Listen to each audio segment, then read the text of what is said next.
자, 마태복음 26장 처음에 우리에게 소개하는 것은 예수님을 죽이려고 모의하는 제사장들과 백성의 장로들의 모임에 대해서 우리에게 마태가 우리에게 이야기하고 있습니다. 자, 우리 26장 여기 실려있는 본문을 중심으로 같이 살펴보겠습니다. 같이 한번 읽겠습니다. 자, 26장 2절부터 거기 5절까지죠. 같이 시작. 너희가 아는 바와 같이 이틀이 지나면 6월절이라 인자가 십자가에 못 박히기 위하여 팔리라 하시더라.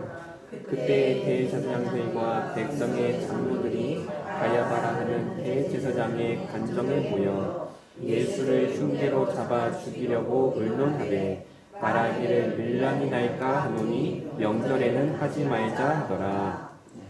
내용 파악되시나요? 읽으시면서 첫 번째 2절에 보면은 예수님이 일어날 일을 먼저 말씀하신 것을 우리가 보게 돼요. 이게 놀라운 거죠. 2절을 한 번만 더 볼까요? 2절 같이 시작. 너희가 아는 바와 같이 이틀이 지나면 6월절이라 인자가 십자가에 못 박히기 위하여 팔리리라 하시더라. 예수님께서 제자들에게 미리 말씀하셔요. 이틀이 지나면 6월절. 그러니까 아마 6월절이 우리가 생각할 때 예수님 최후 만찬 지나고 이제 그 금요일이 6월절이라고 이렇게 시작했을 때 지금 이야기는 언제 이야기에? 수요일 날쯤의 이야기로 볼 수 있겠다 생각하죠. 수요일쯤으로 생각하시죠. 수, 목, 금. 이제 예수님께서 미리 말씀하시는 거예요. 이틀 지나면 6월절이지. 근데 그때 인자가 십자가에 못 박히기 위하여 팔리리라 이렇게 예수님이 제자들에게 말씀을 미리 해주셔요. 자, 그런데 이 3절에 보면 그때 대제사장들과 백성의 장로들이 그 당시에 대제사장이던 가야바의 관정에 모였다 이렇게 말합니다.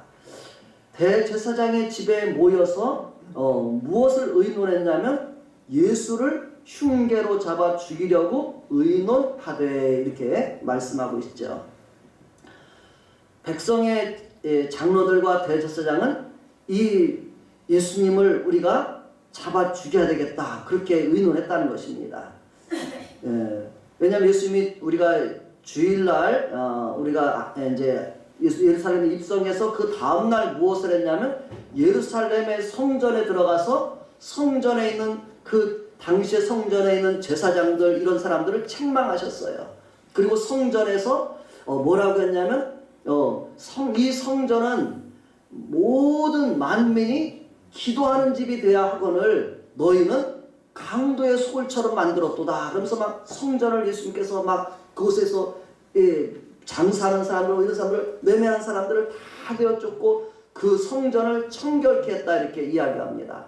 하나님의 성전이 어떤 기능을 해야 되는지 그것을 세워주신 거라고 할 수 있겠죠. 그러니까 당시에 그곳에 성전에 머물던 기득권 세력들이 있지 않죠? 대상 종교 지도자 다 있는데 어떤 반응을 하겠어요? 저 사람이 누구길래 과연 성전에서 막 주인처럼 행세하는가 하면서 여러 가지 예수님을 예의주시하는 거죠. 그러다가 예수님께서 와서 여러 가지 막 질문도 하고 그러면서 계속해서 그들이 예수님의 답변을 예수님에게 하시는 말씀을 이겨내지 못하죠. 예수님의 말씀에 할 말이 없을 정도로 자기들의 것이 입을 막을 수밖에 없는 그런 상황이 돼요. 그러니까 그들이 저 예수를 어떻게 해야 될까 이렇게 소리 계속 논의하던 중에 예수님을 그냥 두면 모든 백성들은 다 예수님을 따라가고 있는데 그냥 두다 보면 모든 사람이 다 예수님을 따르게 되고 그러다 보면은 자기들의 존재는 어떻게 됐어요? 점점 아무것도 아닌 것처럼 되게 되고 어떤 이런 위기감을 느끼겠죠. 그래서 이 종교 지도자들은 사실은 먼저 백성들보다 먼저 예수님의 은혜를 깨달아서 됐지만 그 마음 가운데 예수님을 향해서 열려져 있지 못했죠. 이제 밑에도 좀 이따 있다고 나오지만 예수님을 향해서 시기하는 마음이 있었기 때문에 예수님이 행하시는 일을 받아들이지 못하고 오히려 대적하는 자가 이렇게 되는 것을 보게 됩니다. 사람이 미워하면 그 사람을 바로 볼 수 없는 것 같아요. 그래서 우리도 사람을 우리가 편견을 가지고 있으면 그 사람을 바로 못 보게 되겠죠. 그렇죠? 그래서 제가 우리 교회 몇 사람들 이렇게 전화번호 아는 분들에게 밴드로 해서 이렇게 거기에 그 이정훈 교수님의 그 회심에 대한 이야기를 그가 이렇게 변화된 이야기를 카톡에서 이렇게 있길래 이렇게 올려놨는데요. 한번 오후 시간에 한번 그 부분을 같이 한번 이렇게 좀 보면 좋겠다 이렇게 좀 이야기를 하는 분이 있어서 제가 그걸 보려고 하는데요. 그분이 어땠냐면 이 기독교에 대해서 완전히 반대 입장에 섰던 분이에요. 그리고 기독교에 대해서 모든 일들을 다 이렇게 어찌 보면 이루지 못하게 막으려고 했고 그것을 비난했고 이런 입장에 서서 있던 교수님인데 그 부분이 그걸 비난하려면 뭐를 알아야 돼요? 기독교를 알아야 되는 거예요. 그래서 기독교를 알려고 성경을 막 읽고 또 기독교 텔레비전 저기 또 이렇게 보고 설교 듣고 막 이렇게 보면서 뭘 꼬잔을 잡을까 해서 그걸 계속 했던 거예요.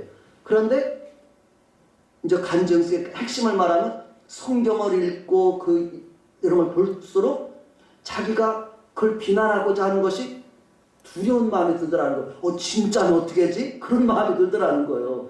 진짜 하나님이 계시면 내가 지금 무슨 일을 할까? 점점 두려운 마음이 드는 거예요.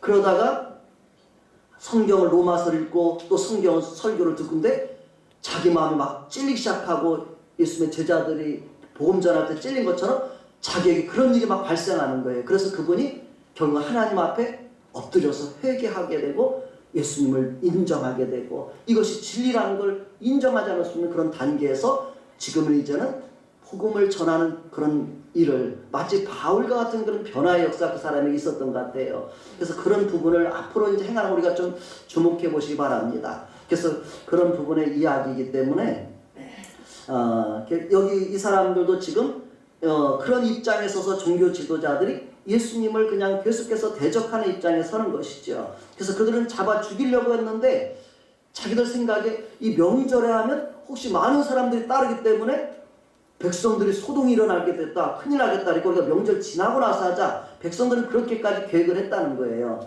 자, 그런데 그들의 계획대로 이루어진 것이 아니라 예수님의 말씀대로 이 명절 기간에 예수님이 잡아서 팔리게 되고 죽임을 당하는 일이 이루어지게 됩니다. 자, 제가 설명을 많이 하면 다 못 보니까 우리 그 다음에 이제 이야기를 봅니다. 두 번째 이야기, 예수의 머리에 향유를 붓다. 그 본문 여기 같이 한번 이 본문을 같이 읽겠습니다. 시작.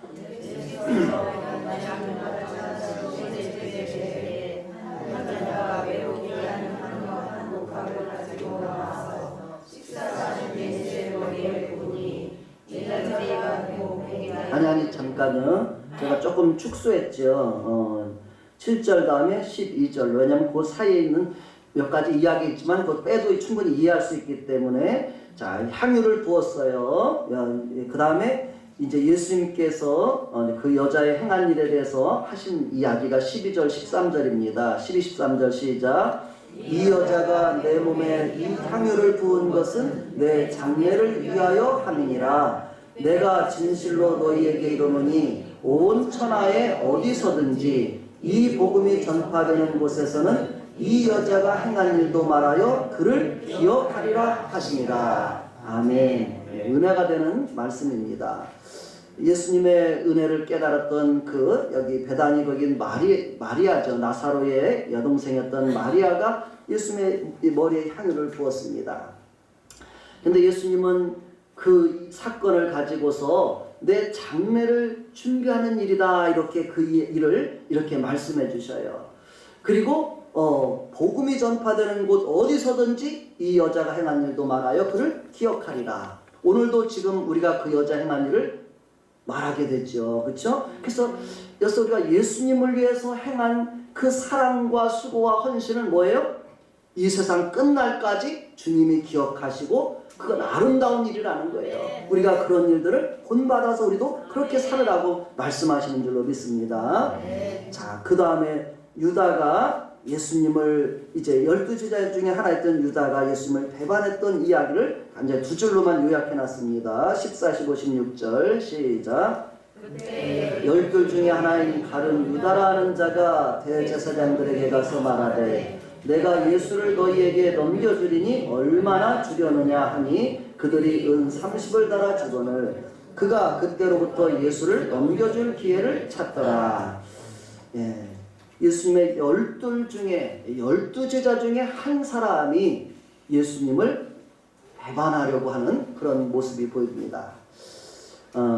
자, 그 다음에 이제 예수님께서는 제자들과 함께 마지막 유월절 식사, 우리는 그것을 최후의 만찬이라고 말하죠. 그 이를 이제 유월절 음식을 나누게 되죠. 그 이야기, 자, 우리가 26장 17절에서 35절까지 내용인데 조금 요약해서 한 부분을 같이 보도록 하겠습니다. 자, 먼저 읽겠습니다. 17절부터 시작.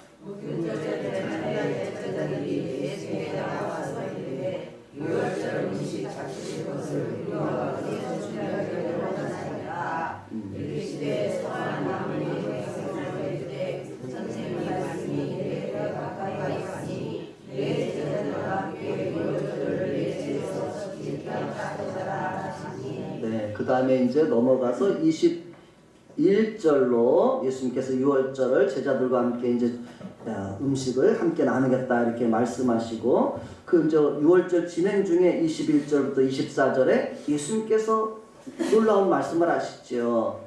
그 제자 중 한 사람이 팔 것에 대해서 예수님께서 하시는 말씀이 바로 이제 21절부터 나옵니다. 우리 마태복음 20장 21절부터 24절까지 시작.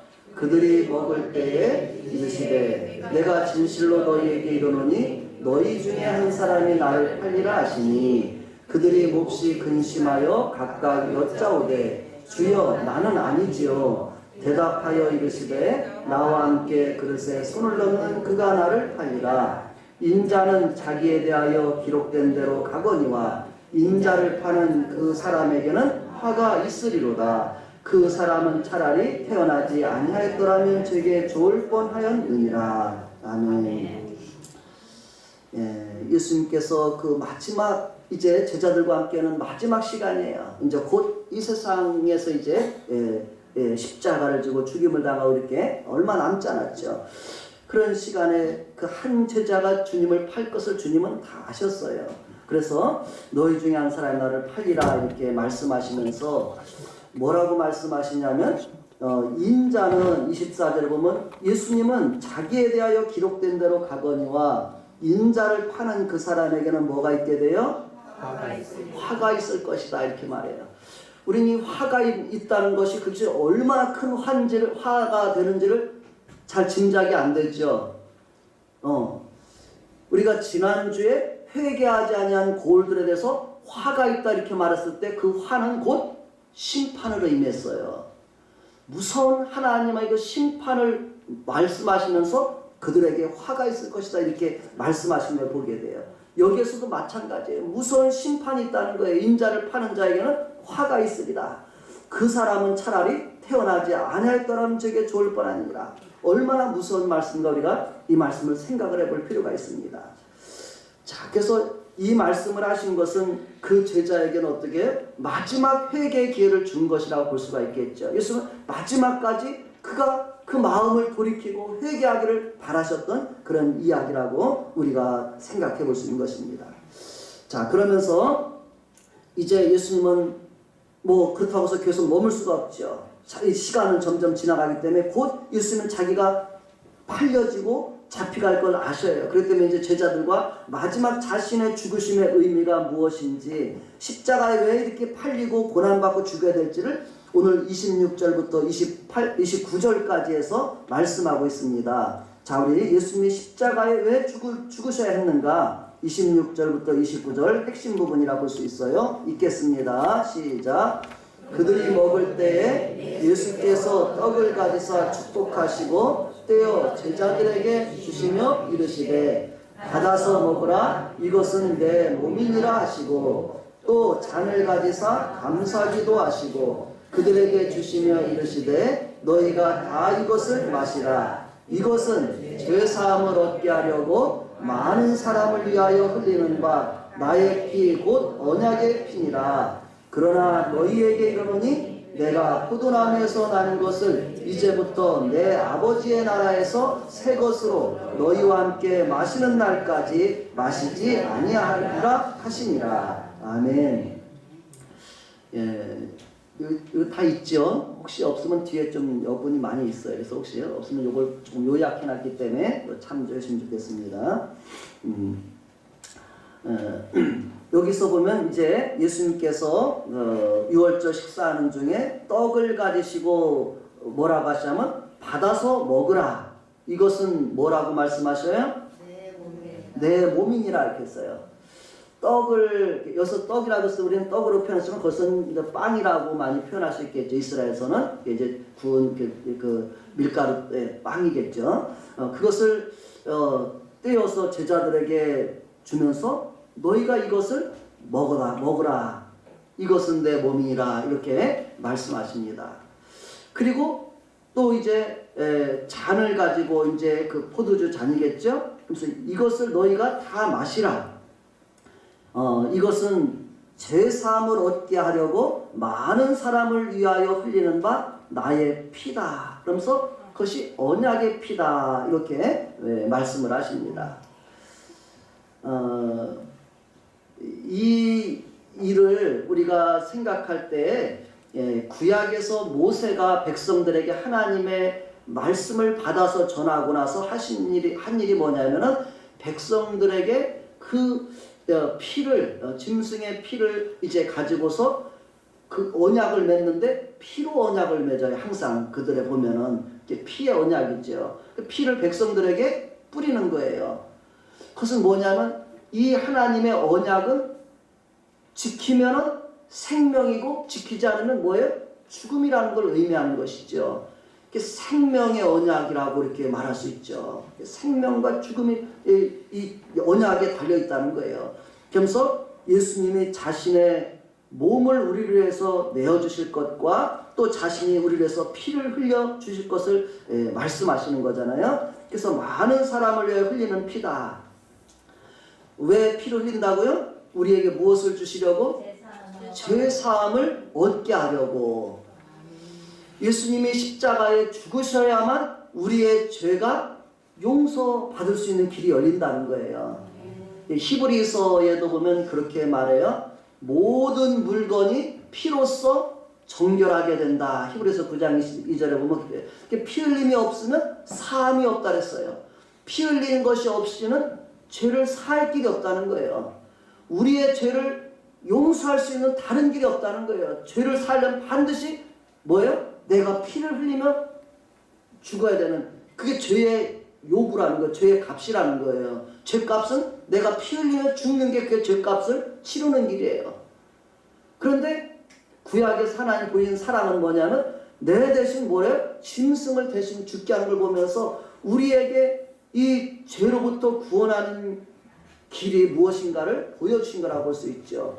그리고 마지막엔 뭐예요? 아들 예수님을 보내셔서 우리를 대신해서 피 흘려 죽게 하신 거예요. 왜 죽으신 거예요? 내 죄를 사해 주시려고. 따라합시다. 예수님이 십자가에 피 흘려 죽으신 것은 내 죄를 사하기 위함이다. 우리는 교회 위에 달려있는 십자가를 바라볼 때, 또 아니면 강단에 있는 십자가를 바라볼 때, 또 아니면 우리 목에 걸려있는 십자가를 바라볼 때 무엇을 생각해야 돼? 예수님이 내 죄를 위해서 십자가에 대신 피 흘려 죽으셨구나. 그거를 우리가 기억을 해야 되는 것입니다. 그래서 예수님은 제자들에게 내가 이렇게 피 흘려서 죽는 것은 너희들의 죄를 사하기 위해서 많은 사람에 위해서 흘리는 것이다.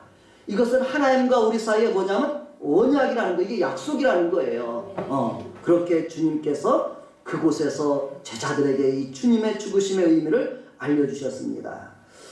자, 그리고 나서 이제 유월절 식사가 끝날 쯤에 예수님께서 제자들이 이 예수님이 이제 잡혀가 고난당할 때 그들이 예수님 두려워서 떠나게 되고 이런 일들을 미리 얘기해 주시는 거예요. 그래서 베드로가 예수님의 제자 중에 수제자였던 베드로가 부인할 것을 거기서 또 이야기를 해주셔요. 자, 우리 베드로가 부인할 것을 예언하시다 해서 요 아랫부분 두 번째 단락에 이제 한번 같이 내용 보겠습니다. 31절부터 시작. 예수께서 제자들에게 이르시되 오늘 밤에 너희가 다 나를 버리리라. 기록된 바 내가 목자를 치리니 양의 떼가 흩어지리라 하였느니라. 32절. 그러나 내가 살아난 후에 너희보다 먼저 갈릴리로 가리라. 베드로가 대답하여 이르되 모두 주를 버릴지라도 나는 결코 버리지 않겠나이다. 예수께서 이르시되 내가 진실로 내게 이르노니 오늘 밤 다 굴기 전에 내가 3번 나를 부인하리라. 베드로가 이르되 내가 주와 함께 죽을지언정 주를 부인하지 않겠나이다 하고 모든 제자도 그와 같이 말하니라. 아멘. 제자들은 자신이 어떤 일이 일어나도 예수님을 결코 떠나지 않겠다, 부인하지 않겠다 이렇게 마음을 가지고 있었어요. 그게 제자들의 마음이에요. 그렇게 하려고 했어요. 그런데 예수님은 그들이 이 위험한 상황 앞에서 그것을 견디지 못하고 예수님을 모두 버리고 도망갈 것을 아셨어요. 또 예수님을 부인할 것까지 아셨어요. 이것을 바라볼 때 나 자신을 내가 잘한다고 하지만 나 자신을 내가 잘 모른다는 거예요. 또 나 자신을 가장 잘 아는 분은 내가 아니라 누구예요? 예수님이라는 걸 우리는 여기서 배우는 거예요. 내가 왜 예수님 믿어야 되지? 왜 예수님 말씀 들어야 되지? 나에 대해서 예수님이 정확하게 아시기 때문에 우리가 예수님 말씀을 듣고 따라가는 것이 필요하고 또 그것이 지혜인 줄로 믿습니다. 아멘. 자, 그리고 나서 예수님은 이제 제자들과 함께 겟세마네 동산에 가서 자신의 그 죽음을 기도로 준비하시는 그런 모습이 바로 예수님의 겟세마네 동산의 기도입니다. 자, 우리 겟세마네에서 기도하시다 맨 아랫부분과 그 다음에 뒤로 이렇게 넘기면 뒤로 이어집니다. 우리 같이 읽겠습니다. 시작. 이에 예수께서 제자들과 함께 겟세마네라는 곳에 이르러 제자들에게 이르시되 내가 저기 가서 기도할 동안에 너희는 여기 앉아 있으라 하시고 베드로와 세베대의 두 아들 데리고 가실새 고민하고 슬퍼하사 이에 말씀하시되 내 마음이 매우 고민하여 죽게 되었으니 너희는 여기 머물러 나와 함께 깨어 있으라 하시고 조금 나아가사 얼굴을 땅에 대시고 엎드려 기도하여 이르시되 내 아버지여 만일 할만하시거든 이 잔을 내게서 지나가게 하옵소서. 그러나 나의 원대로 맛이 없고 아버지의 원대로 하옵소서 하시고 제자들에게 오사 그 자는 것을 보시고 베드로에게 말씀하시되 너희가 나와 함께 1시간도 이렇게 있을 수 없더냐. 시험에 들지 않게 깨어 기도하라. 마음에는 원이로되 육신이 약하도다 하시고 다시 두 번째 나아가 기도하여 이르시되 내 아버지여 만일 내가 마시지 않고는 이 잔이 지나서 내게서 지나갈 수 없거든 아버지의 원대로 되기를 원하나이다 하시고 다시 오사 보신즉 그들이 자니 이는 그들의 눈이 피곤함이러라. 또 그들을 두시고 나아가 3번째 같은 말씀으로 기도하신 후 이에 제자들에게 오사 이르시되 이제는 자고 쉬라. 보라 때가 가까이 왔으니 인자가 죄인의 손에 팔리느니라. 일어나 함께 가자. 보라 나를 파는 자가 가까이 왔느니라. 아멘. 예. 예수님을 팔려고 한 그 가룟 유다와 그 이제 종교 지도자들이 가까이 오고 계심을 주님은 아셨죠. 제자들에게 마지막에 이 기도는 뭐냐면 예수님조차도 그 십자가 앞에서 심히 고민하셨다 이렇게 말씀하시죠. 예수님도 죽을 것 같은 그런 두려움을 예수님이 육신을 가실 때 우리가 똑같은 그 예수님이니까 십자가에 죽으셨지 이렇게 때로 이야기를 합니다. 그러나 예수님도 우리와 똑같은 육신을 예수님은 가지신 거예요. 그렇기 때문에 예수님도 그 십자가 앞에 매우 고민하고 슬퍼하셨죠. 그리고 이 잔이 지나가기를 구했지만은 그러나 내 원이 아니라 아버지의 원대로 하옵소서 이렇게 3번을 기도하시고 아버지의 뜻을 위해서 주님께서 순종하여 나가시는 그런 모습입니다. 자, 예수님이 잡히시는 그리고 나서 이제 그 배반자 가룟 유다와 함께 왔던 그 사람들에게서 잡히시는 그 장면을 우리에게 소개합니다. 자, 26장 47절부터 56절까지 같이 내용 봅니다. 시작. 말씀하실 때 12 중에 하나인 유다가 왔는데 대제사장들과 백성의 장로들에게서 파송된 큰 무리가 칼과 뭉치를 가지고 그와 함께 하였더라. 예수를 파는 자가 그들에게 군호를 짜 이르되 내가 입 맞추는 자가 그이니 그를 잡으라 한지라. 예수와 함께 있던 자 중에 하나가 손을 펴 칼을 빼어 대제사장의 종을 쳐 그 귀를 떨어뜨리니 이에 예수께서 이르시되 내 칼을 도로 칼집에 꽂으라. 칼을 가지는 자는 다 칼로 망하느니라. 53절. 너는 내가 내 아버지께 구하여 지금 12군단 더 되는 천사를 보내시게 할 수 없는 줄로 아느냐. 내가 만일 그렇게 하면 이런 일이 있으리라 한 성경이 어떻게 이루어지겠느냐 하시더라. 그때 예수께서 무리에게 말씀하시되 너희가 강도를 잡는 것 같이 칼과 뭉치를 가지고 나를 잡으러 나왔느냐. 내가 날마다 성전에 앉아 가르쳤으되 너희가 나를 잡지 아니하였도다. 그러나 이렇게 된 것은 다 선지자들의 글을 이루려 함이니라 하시더라. 이에 제자들이 다 예수를 버리고 도망하니라. 아멘. 예, 드디어 이제 그 종교 지도자와 가룟 유다가 왔죠. 그때 예수님의 제자 베드로가 엉겁결에 칼로 그곳에 한 사람의 이렇게 귀를 이렇게 치게 되죠. 근데 요한복음에 보면 예수님께서 이제 이 베드로에게 칼을 쓰면 다 칼로 망한다, 칼을 집에 꽂 이렇게 하시고 그 종의 귀를 거기서 또 이렇게 고쳐주시는 이야기가 나옵니다. 그리고 나서 뭐라고 말씀하시냐면 이게 놀랍죠. 26장 53절에 보면 이렇게 말씀하시잖아요. 너는 내가 내 아버지께 구하여 지금 12군단 더 되는 천사를 보내시게 할 수 없는 줄로 아느냐. 예수님이 구하면 지금 뭐 어떻게 된다는 거예요? 수많은 천사들이 와가지고서 예수님을 보호해 줄 수 있고 저들을 다 물리칠 수 있다는 거예요. 그렇지만 내가 만일 그렇게 하면 이런 일이 있으리라. 성경 예수님께서 고난받고 죽임당하셔서 우리의 죄를 속할 그 이야기가 어떻게 이루어지겠느냐. 그렇게 말씀하시면서 예수님께서 이렇게 된 것은 다 선지자들의 글을 이루려 함이니라. 이렇게 말씀하십니다. 그런데 제자들은 그 위기 상황 앞에서 거기에 있을 수가 없는 거예요. 무서워, 너무 무서워서 어떻게 돼? 다 잡혀 같이 죽을까봐 다 도망가는 이에 제자들이 예수를 버리고 도망했니라. 이렇게 이야기 나옵니다. 조금 전까지 뭐였어요? 내가 죽을지언정 주님과 함께 가있던 제자 다 베드로뿐 아니라 다른 제자 똑같았어요. 우린 베드로만 자꾸 욕하는데 욕할 거 없어요. 그 제자나 저 제자나 다 똑같아요. 우리도 똑같아요. 그렇죠? 그렇게 이해하시 바랍니다. 누구는 특별히 나은 게 없어요. 주님 앞에 다 우리 연약한 죄인들이지만 주님의 은혜를 얼만큼 우리가 알고 그 은혜를 감당하려고 하냐 그것만 다를 뿐인 것입니다. 그래서 다른 제자들 다 도망을 갔어요. 자, 예수님은 이제 그들에게 잡혀서 끌려가시게 됩니다. 공회 앞에 서시다. 자, 57절부터 우리 64절까지 쭉 읽어서 8절까지 쭉 읽겠습니다. 그 달라고 다 있습니다. 시작. 예수를 잡은 자들이 그를 끌고 대제사장 가야바에게로 가니 거기 서기관과 장로들이 모여 있더라. 베드로가 멀찍이 예수를 따라 대제사장의 집들에까지 가서 그 결말을 보려고 안에 들어가 하인들과 함께 앉아 있더라. 대제사장들과 온 공회가 예수를 죽이려고 그를 칠 거짓 증거를 찾으매 거짓 증인이 많이 왔으나 얻지 못하더라.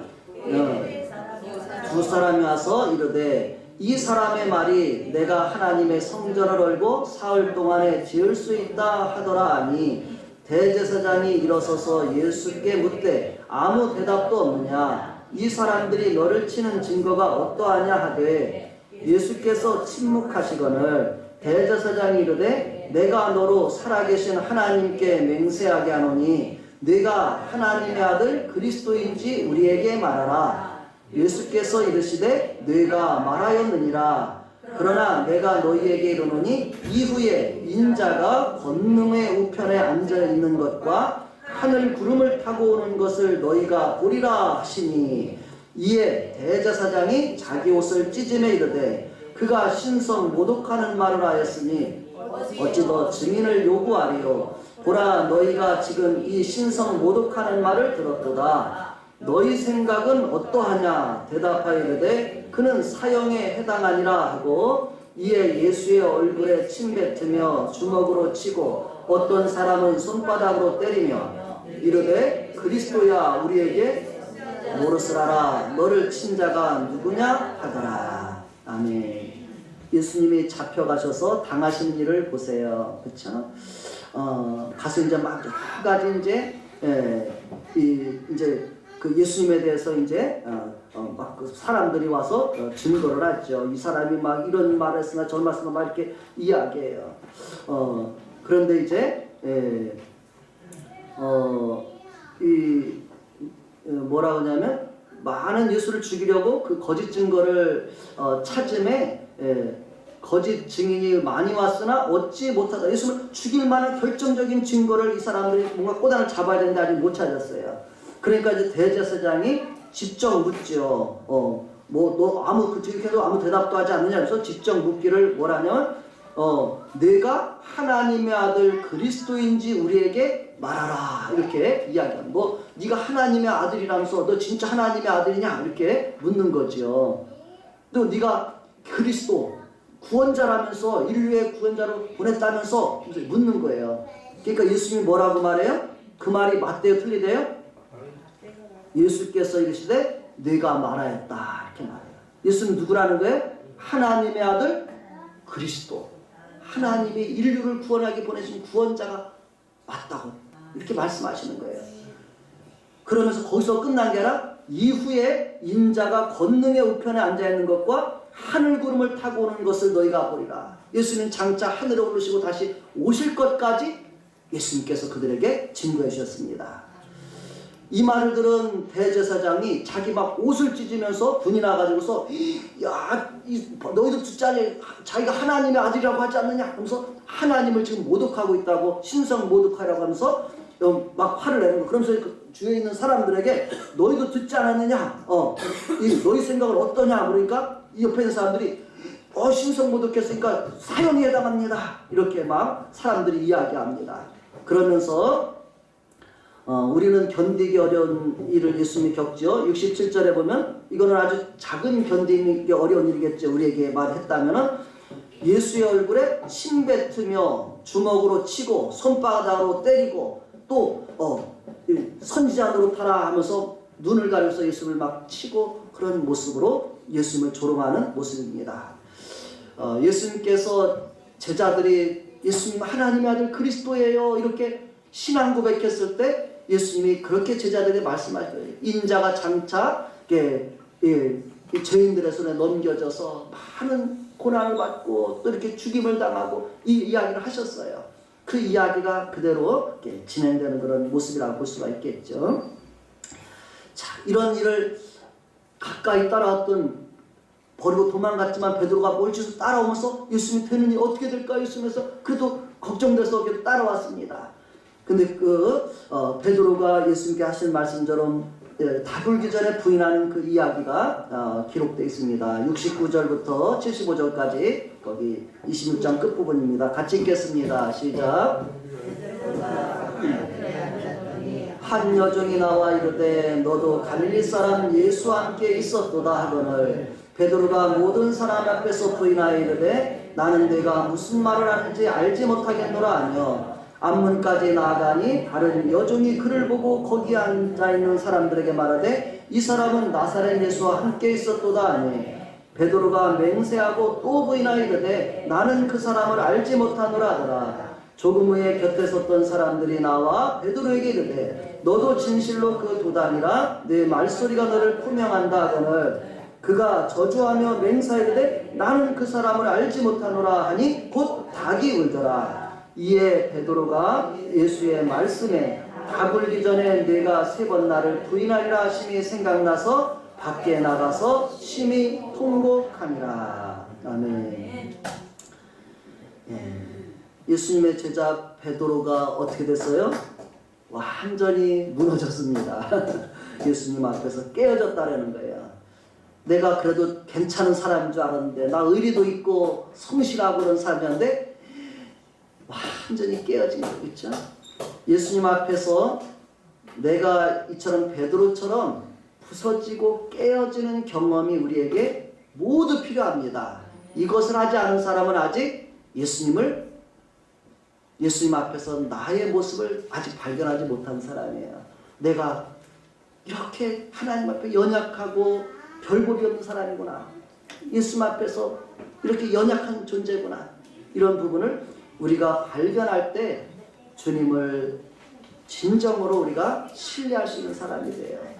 그 전까지는 아직 이런 경험이 없는 사람은 그 사람은 아직은 종교인이다 이렇게 말하는, 진짜 그리스도는 아니에요. 종교인은 구원의 보장이 안 돼요. 종교는 보장이 안 되는 거예요. 진짜 그리스도인이 돼야지만 구원이 보장되는 거예요.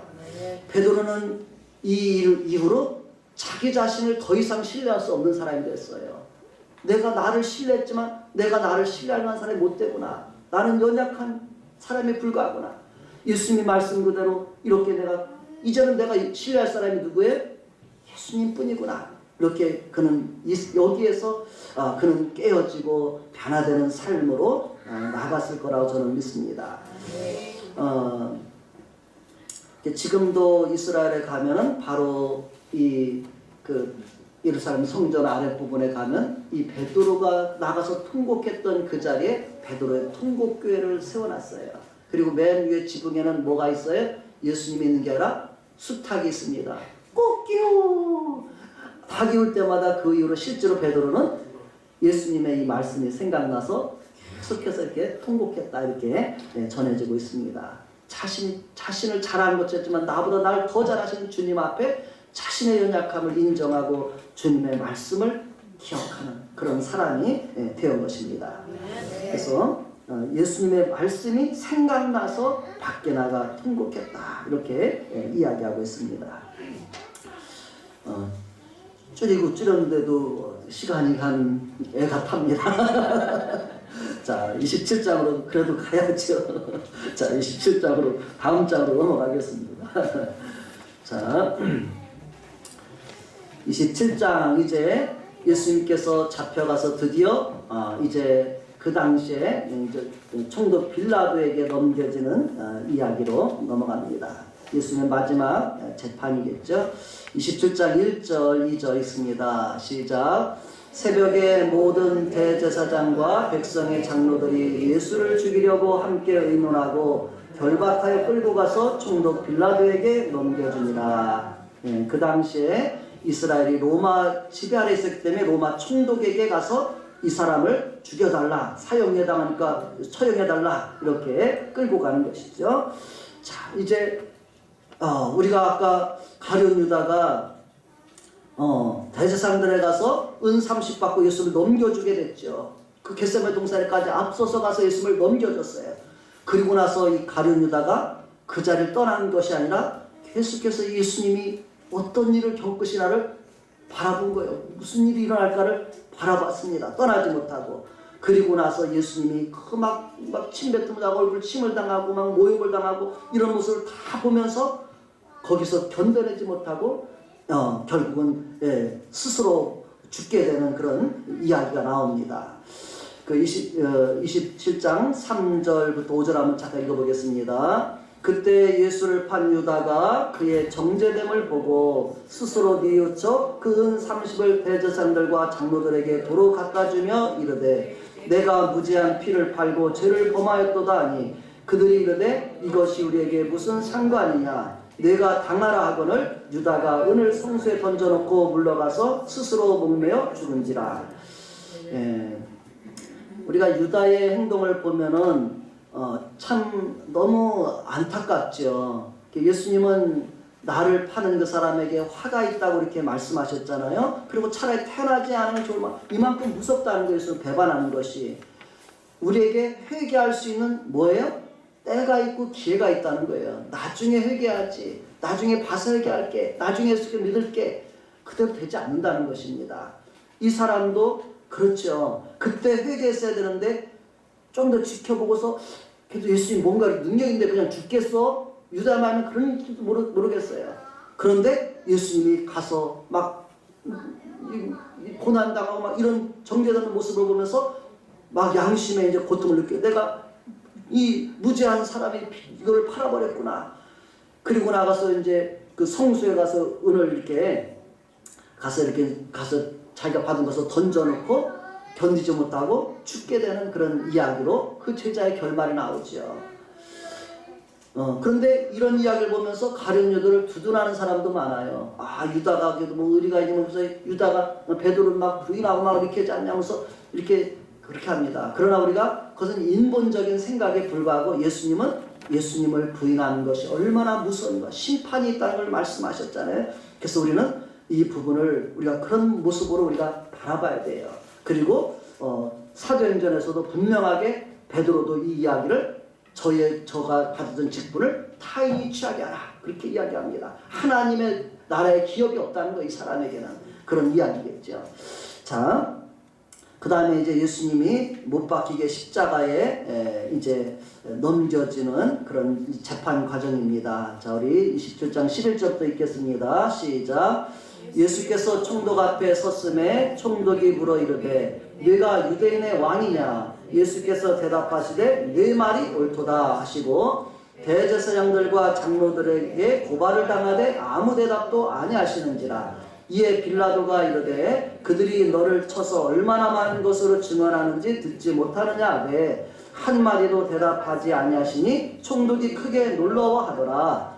명절이 되면 총독이 무리의 청원대로 죄수한 사람을 도와주는 전례가 있더니 그때 바라바라는 유명한 죄수가 있는데 그들이 모였을 때에 빌라도가 물어 이르되 너희는 내가 누구를 너희에게 놓아주기를 원하느냐? 바라바냐 그리스도라는 예수냐니 이는 그가 그들의 시기로 예수를 넘겨준 줄 알미더라. 총독이 재판석에 앉았을 때 그의 아내가 사람을 보내 이르되 저 오른 사람에게 아무 상관도 하지 마옵소서. 오늘 꿈에 내가 그 사람으로 인하여 애를 많이 태웠나이다 하더라. 대제사장들과 장로들이 무리를 권하여 바라바를 달라하게 하고 예수를 죽이자 하게 하였더니 총독이 대답하여 이르되 둘 중에 누구를 너희에게 놓아주기를 원하느냐? 이르되 바라바로소이다. 빌라도가 이르되 그러면 그리스도라는 예수를 내가 어떻게 하랴? 그들이 다 이르되 십자가에 못 박혀야 하겠나이다. 빌라도가 이르되 어찌미냐? 무슨 악한 일을 하였느냐? 그들이 더욱 소리질러 이르되 십자가에 못 박혀야 하겠나이다 하는지라. 빌라도가 아무 성과도 없이 도리어 밀란이 나려는 것을 보고 물을 가져다가 무리 앞에서 손을 씻으며 이르되 이 사람의 피에 대하여 나는 무죄하니 너희가 당하라. 백성이 다 대답하여 이르되 그 피를 우리와 우리 자손에게 돌릴지어다 하거늘 이에 바라바는 그들에게 놓아주고 예수는 채찍질하고 십자가에 못 박히게 넘겨주니라. 아멘. 네, 저도 빌라도의 이 모습을 보면 예수님에게 정말 손을 대지 않으려고 하고 또 아내가 예수님에게 절대 저 오른 사람에게 상관하지 말라 때문에 가능하면 피하려고 했었죠. 그런데 그것도 뜻대로 되지 않아요. 그렇죠? 그리고 이제 결국은 예수님을 놓아주려고 마음을 생각했지만은 백성들이 막 바라바를 놓아주고 예수님을 십자가 못 박아 죽이라 이렇게 말하니까 당황이 되겠죠. 그러니까 무리 앞에서 막 손을 씻으면서 이 사람 피해도 난 무죄하다, 난 죄 없는 거야, 너희가 당하라 이렇게 하면서 이야기를 하죠. 그리고서 결국은 예수님은 십자가에 못 박히게 넘겨주는 판결을 내리고 말아버립니다. 그래서 빌라도가 어떻게 보면 참 그래도 좀 이렇게 예수님을 놓아주려고 했으면 이런 모습이 이렇게 보여져요. 그럼에도 불구하고 우리가 그 사도신경에서도 예수님이 본디오 빌라도에게 고난받고 죽임당했다. 그의 죄를 우리에게 이야기하죠. 그리고 나서 빌라도는 실질적으로 그 후에 유대인들의 어떤 것을 또 잘못을 많이 하자 원성을 사게 돼. 유대인들이 잘못해서 원성을 사서 결국 로마 황제의 소환을 받고 프랑스 남부 지역으로 유배를 가게 됩니다. 지를 박탈당하고 쫓겨나게 돼요. 그리고 나서 그곳에서 이 사람도 자살해서 죽게 돼요. 예수님이 죄가 없다면 자기가 재판관으로서 죄가 없다 이렇게 판결을 해야 되는 것이 재판관의 의무예요. 그렇죠? 그런데 결국은 그렇게 하지 못하고 무리들에게 만족을 주고자 이렇게 판결했거든요. 어쨌든 간에 결국은 그 사람도 이렇게 비참한 최후를 맞이하게 되죠. 빌라도 같은 경우도. 그리고 이제 우리가 그 빌라도의 보고서라는 게 있어요. 로마 황제에게 보낸 보고서가 나중에 발견돼 가지고 그것을 모노드라마로 한 선교사님이 계속해서 많이 캔 것이 나오게 됩니다. 그래서 우리가 그 부분 보면 이 사람도 예수님이 결국은 하나님의 아들이었다는 그런 고백을 이렇게 하는 그런 이야기가 이렇게 나오죠. 그래서 우리가 그것을 어쨌든 성경 외의 거기 때문에 우리가 그 정도만 생각해두고 성경에 결국은 이 빌라도는 결국 자기는 죄가 없다고 하지만 결국은 예수님을 십자가 못 박혀 넘겨주는 그런 자가 되고 말죠. 자, 십자가에 넘겨주게 되고 그 다음에 판결 후에 이제 그 재판을 맡은 군병들, 처형을 맡은 군병들의 모습을 잠깐 봅니다. 27절부터 31절까지 시작. 이에 총독의 군병들이 예수를 데리고 관정 안으로 들어가서 온 군대를 그에게 모으고 그의 옷을 벗기고 홍포를 입히며 가시관을 엮어 그 머리에 씌우고 갈대를 그 오른손에 들리고 그 앞에서 무릎을 꿇고 희롱하여 이르되 유대인의 왕이여 평안할지어다 하며 그에게 침뱉고 갈대를 빼앗아 그의 머리를 치더라. 희롱을 다한 후 홍포를 벗기고 도로 그의 옷을 입혀 십자가에 못 박으려고 끌고 나가니라. 그리고 나서 이제 계속 이동합니다. 예수님이 이제 끌려서 이제 갈보리 언덕으로 끌려가시는 그 장면, 십자가에 못 박히시는 장면, 32절부터 읽겠습니다. 시작. 나가다가 시몬이란 구레네 사람을 만나매 그에게 예수의 십자가를 억지로 지워 가게 하였더라. 골고다 즉 해골의 곳이라는 이유로 쓸개탄 포도주를 예수께 주어 마시게 하려 하였더니 예수께서 맛보시고 마시고자 하니 하시더라. 그들이 예수를 십자가에 못 박은 후에 그 옷을 제비 뽑아 나누고 거기 앉아 지키더라. 그 머리 위에 이는 유대인의 왕 예수라 쓴 제패를 붙였더라. 이때 예수와 함께 강도들이 십자가에 못 박히니 하나는 우편에 하나는 좌편에 있더라. 지나가는 자들은 자기 머리를 흔들며 예수를 모욕하여 이르되 성전을 열고 사흘에 짓는 자여 네가 만일 하나님의 아들이거든 자기를 구원하고 십자가에서 내려오라 하며 넘어갑니다. 그와 같이 대제사장들도 서기관들과 장로들과 함께 희롱하여 이르되 그가 남은 구원하였으되 자기는 구원할 수 없도다. 그가 이스라엘 왕이로다. 지금 십자가에서 내려올지어다. 그리하면 우리가 믿겠노라. 그가 하나님을 신뢰하니 하나님이 원하시면 이제 그를 구원할지라. 그의 말이 나는 하나님의 아들이라 하였도다 하며 함께 십자가에 못 박힌 강도들도 이와 같이 욕하더라. 예수님이 십자가에 못 박히시게 되지요 결국. 그리고 나서 그 밑에 사람들의 반응이, 지나가는 사람들이 막 예수님을 바라보면서 성전을 헐고 사흘에 짓는 자고 말했던 사람이 아니여, 만일 하나님의 아들이거든 자기를 구원하고 십자가에서 내려오라, 이렇게 이야기합니다. 그리고 또 대제사장들과 서기관 장로들도 예수님을 희롱하지요. 자기는 남은 구원할 때 자기는 구원할 수 없도다. 이스라엘 왕이라면서 지금 십자가 내려올지어다. 그럼 우리가 보고 믿겠다. 이렇게 조롱하고 있습니다. 또 함께 십자가 못 박힌 강도들도 예수님을 욕했던 그 부분을 이야기합니다. 물론 누가복음에 보면 마지막에 한 강도는 예수님의 모습을 보면서 예수님에게 자기의 영혼을 부탁함으로 마지막에 그 십자가상에서 처음 구원받은 한 강도의 이야기도 우리에게 소개되고 있죠. 자, 그리고 나서 이제 예수님이 십자가에 달리셔서 일어난 일을 이제 마지막 부분으로 소개합니다. 여기가 클라이막스라고 볼 수가 있겠어요. 자, 27장 45절부터 우리 56절까지 보겠습니다. 시작. 제6시로부터 온 땅에 어둠이 임하여 제9시까지 계속되더니 제9시쯤에 예수께서 크게 소리질러 이르시되 엘리 엘리 라마 사박다니 하시니 이는 곧 나의 하나님 어찌하여 나를 버리셨나이까 하는 뜻이라.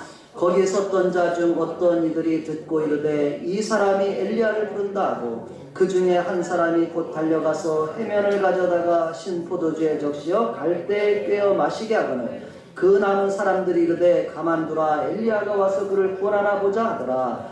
예수께서 다시 크게 소리 지르시고 영혼이 떠나시니라. 51절 이에 성소의장이 위로부터 아래까지 찢어져 둘이 되고 땅이 진동하며 바위가 터지고 무덤들이 열리며 자던 성도의 몸이 많이 일어나되 예수의 부활 후에 그들이 무덤에서 나와서 거룩한 성에 들어가 많은 사람에게 보이니라.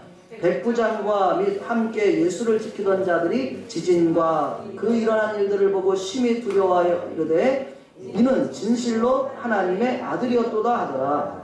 예수를 섬기며 갈릴리서부터 따라온 많은 여자가 거기 있어 멀리서 바라보고 있으니 그 중에는 막달라 마리아와 또 야고보와 요셉의 어머니 마리아와 또 세베대의 아들들의 어머니도 있더라. 아멘. 예, 여러 가지 상황이 진행됐지만 예수님은 그 십자가에 달리시는 일 이사야 선지자처럼 정말 그 도수장에 끌려가는 양처럼 아무 입을 열지 않으시고 결국은 십자가에서 달리시죠. 그리고 나서 이제 제6시부터 제9시까지 지금 시간으로는 난 12시부터 오후 3시까지 온 땅에 어둠이 계속되고 예수님께서 이제 마지막에 크게 소리 지르시고 영혼이 떠나시다 이렇게 말씀하시죠. 그래서 그 부분에 보면 요한복음에서는 예수님이 다 이루었다 이렇게 말씀을 하시죠. 그리고 나서 그 영혼을 아버지 손에 부탁하는 그런 모습으로 예수님이 운명하신 것을 우리에게 소개하고 있습니다. 예수님은 하나님의 말씀대로 십자가에 우리에게 피 흘리는 우리 죄사함에서 피 흘려 돌아가셨습니다. 그리고 나서 이루어진 일이 이제 일어나는 일들의 반응이 그 아래서부터의 반응이라고 볼 수가 있겠죠. 51절에 보면 성소 휘장이 위로부터 아래까지 찢어져 둘이 되었다 그런 표현을 쓰고 있습니다. 하나님의 성전의 성소에 그 성소와 지성소라는 큰 두꺼운 휘장이 있었는데 위로부터 아래까지 찢어졌다는 거예요. 아래에서 위로 찢어진 거예요. 그럼 누가 찢으신 거예요? 하나님이 예수님이 우리에게 하나님과 우리 사이에 있던 그 막힌 것을 열어놓으신 그 의미로 이 의미를 우리에게 알려주고 있습니다. 복음 전한 자들은 이 일이 바로 그런 은혜라는 것을 우리에게 이야기하고 있죠. 그리고 또 마태는 특이하게 그때 일어난 일 중에 그 동산에 있던 사람들의 성도들 믿었던 사람들의 몸이 일어났다. 그리고 부활 후에 그들이 예수님과 함께 성에 들어갔다 이야기를 합니다. 그래서 이 이야기를 우리가 다른 복음서에서는 기록하지 않지만 마태는 그 이야기를 신비한 일을 이야기하고 있어요. 이것은 장차 예수님께서 예수님을 통해 우리가 죽었던 성도들이 어떻게 돼요? 다시 일어나서 주님과 함께 부활할 것을 우리에게 그렇게 소망으로 주는 이야기를 우리에게 전해주는 것 같습니다. 자, 그리고 예수님을 십자가 처형을 맡았던 백부장과 지키던 자들이 이 모든 일을 지켜보고서 예수님에 대해서 증거하는 말이 있어요. 뭐라고 말해요? 이는 진실로 하나님의 아들이었도다. 이렇게 누가 먼저 고백했어요? 믿지 않던 이방인 백부장의 입에서 먼저 그가 정말 하나님의 아들이었다고 고백하게 됩니다. 예수님을 통해서 오늘 우리에게 주어지는 은혜가 바로 이것이죠. 성소의 휘장이 찢어져서 하나님과 우리 사이에 길이 열려졌다는 것입니다. 그래서 맨 아래 결론적으로 제가 정리한 부분을 간단하게 읽고 마치겠습니다. 예수님의 이 십자가 대속의 은혜라는 것은 무엇이냐면 첫째는 뭐예요? 죄사함을 얻게 하는 은혜예요. 예수님이 아까 죄사함을 얻게 하기 위해서 흘리는 피라고 이렇게 말했죠.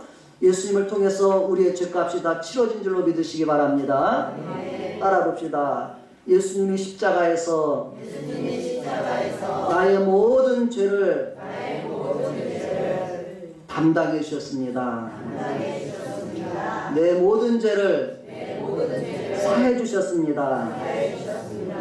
이것을 믿는 것이 기독교 복음이에요.